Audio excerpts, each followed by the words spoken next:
feel actually quite delighted today, ladies and gents, because I feel like we're on a little bit of a roll. I feel that, I don't want to speak too soon, but I do feel like common sense is finally prevailing. Of course, I'm referencing the fact that the FA has announced that now biological males will not be able to play in women's football from June the 1st this year. Obviously, you know my views. I think this is fantastic. I don't even know what they were doing there in the first place. Anyway, not everybody agrees. Prominent trans person India Willoughby speaking out. Let's take a listen. Wow. Just heard the news that trans people are now banned from football. This is crazy, absolutely insane. Trans people haven't done anything, yet we're being stigmatized and demonized in such a horrible way. This is full-blown trans apartheid. And it's all down to 6 years of incessant fear-mongering and scaremongering by the UK media, politicians, the religious right. It's so unfair. How is a trans person now supposed to lead a normal life, either in the workplace or socially? I mean, what does one even begin to say in response to that trans apartheid? I mean, give me strength, ladies and gents. And for the record, no one is banned from playing sport. No one has had their legs chopped off, meaning that they are now no longer able to kick a football. All that's actually happened is that biological males have been told they can't play in the women's single-sex category. The FA, who I think have been so weak on this, has been absolutely horrendous. They reckon that their goal has always been to make football as inclusive as possible. Its policy, they say, has always been subject to change in response to shifts in law or science. Obviously, I do need to point out that there hasn't been a significant shift in law whatsoever. What's actually been happening now in the Supreme Court is that the law has actually just been clarified. We all knew what it meant anyway. Using the internet without a VPN, a virtual private network, is a bit like taking to the road without car insurance. All it takes is one unlucky moment to cost you a lot of cash. This video's sponsor is Private Internet Access. They are the VPN to help keep you safe. Click the link in the description below to find out why over 30 million people have downloaded PIA to protect themselves online. A virtual private network is an app that hides your IP address and helps keep your data private. When you're browsing the internet at home, you give up a large amount of data to businesses, to shops, and indeed to social media giants too. Hackers have the ability to steal your personal data with ease, including sensitive information such as passwords, keystrokes, and even your personal photos. Private Internet Access helps protect your personal data by encrypting your internet connection to keep your data out of the hands of cyber criminals. And it's not just hackers either to be concerned about. Information can be censored too. When Canada passed their C18 bill, social media giants decided to ban news content on their platforms. But PIA can protect your ability to consume the news and content you love. Private Internet Access is available for Windows users, Mac OS, Android, Linux, iOS, and you can use one PIA subscription to protect an unlimited amount of devices. And we've got a huge GB News discount for you too. Click the link in this video's description and you'll get a massive 83% off PIA.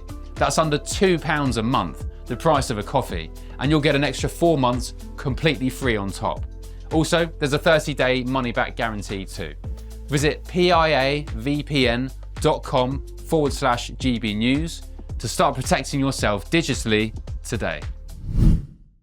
Kelvin McKenzie, where are you on this? Well, they've been dragged kicking and screaming to this decision. They clearly didn't wish to make it. And the person I feel most sorry for today is that teenage girl who turned to her somebody that she was playing against and said, "Are you a man?" That was last autumn. Yeah. What happened to that girl? Got banned. She got banned for 6 matches. Where is the apology? Who decided that? Why did they decide that? Where is the apology to that girl? Where is I hate to say it, the FA are a rich organisation. Should they make compensation to her? They have all the trans debate is a political debate, actually. People, whether it happens to be one party or another, I'm not allowed to say this anymore, boy, a ridiculous decision, by the way, the idea you can't talk about politics for 24 hours. Anyway, putting that not to my once. decision, my friends. It's no, not but it is totally preposterous. You can go on YouTube and watch politics all day long, which has a miles bigger audience than any national network. Anyway, excuse me, well, it's ridiculous. Right. Let's just be clear. We don't want you going on YouTube and watching about politics. We want you here on GB News. Well, we should change the law. Watching GB News and Jubes and Kurt. So pack it in, you. I'll wheel him off this. Anyway, I can't stay long. I've got a YouTube show. Anyway, he's on a wheelable chair. I'll wheel him off in a minute. Anyway, finish your point. Anyway, so basically, they don't really believe in this at all. They've been forced to do it. I'd like to meet that lady. I'd like her to come on GB News and talk about how she was humiliated publicly by the FA. I'd like the FA to come on rather than issuing a statement where they didn't mention the girls and the women who have been subjects to having to play against basically men who have tackled them in a manner which put one lady out of the game for the rest of the season. I'm not saying that couldn't happen under other circumstances, but it definitely happened under this circumstances. There's a lot of reasons why the FA are hopeless, and most of the sports organisations are hopeless. Rugby was ahead of the game. I think hockey was ahead of the game. Cricket have now fallen in now that football has said it. So there are a lot of weak-willed executives of sporting organisations, and they meet their comeuppance today. However, the one lady I feel very sorry for is that lady that was banned, and I'd like a public apology to them now. I'm not over the moon about it because I feel that we should never have been in this situation in the first place. There's, according to the FA, there's just under 30, I believe, transgender women registered to play. As India Willoughby incorrectly said, trans people are not banned from sport. No one has said trans people cannot play sport. You can continue to play football, but you must play. If you were born a man, you now play with the men. I play football about 3-4 times a week via an app. You can pick which games you want to play in. There's some games that are just for women, and there's some games that are just for men. Some games of people who are very competitive and half decent at it. Sometimes we play with women who know we're men, and they choose to come and play with us because they think it's better for their game. So the Pakistani women's football team come and play with us. There's a few England women's football team players who come and play with us. I cannot go in full strength as I would do against a man when I'm playing with the women because they're going to get injured. I've seen women footballers playing with men who are getting injured. They're having their legs broken, just a little shoulder barge, and they're flying over and spraining their wrists. They should never be playing with men unless they actively choose to. And the problem I have with trans women playing in women's football teams is when they go to that match on the Sunday, the opposing female football team, they cannot turn around and say, I don't want to play against that team because there's a man in that team, because then that team automatically has to forfeit the game. So they're punished for standing up and saying, I don't want to risk injury and my life playing against a man. So now, yes, finally, we've got the right result, but it's a tragedy that saying only women should be playing in women's sports, and that's a winner. Like, that should have been basic scientific knowledge.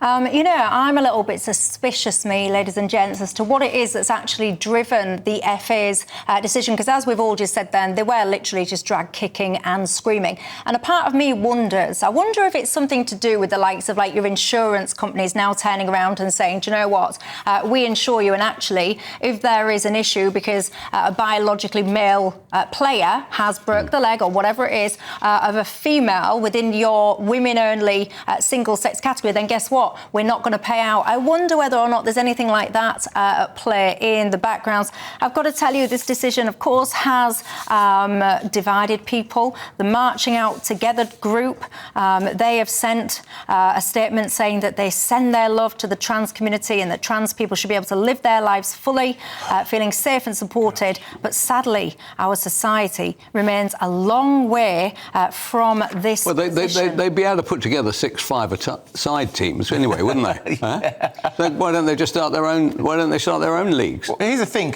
a mediocre man can say he's a woman and go and play in women's sports and dominate women's sports. The Premier League, the English Premier League, you can have a woman playing in the Premier League. There's no rule saying women can't play in the professional tier in this country. There's no female players in our professional men's tier because there's no female players yet who are good enough to play even in conference level at that level with men.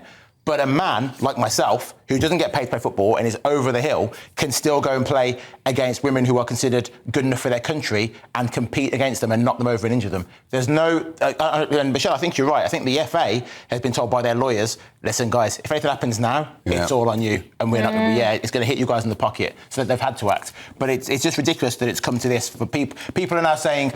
Trans people are being erased. They can't even play sport anymore. No. That's the exact opposite of what we're saying. We're saying you can still play sport. You're just going to have to play sport with people who share the same sex that you were born with, because sport is separated by sex. It's not about your gender and how you identify. It's by what you were born as, and that makes everyone be on an equal footing when it comes to sport. Yes, indeed. It should be facts and fairness, not feelings. What do you all make to it at home? Get in touch and let me know. There's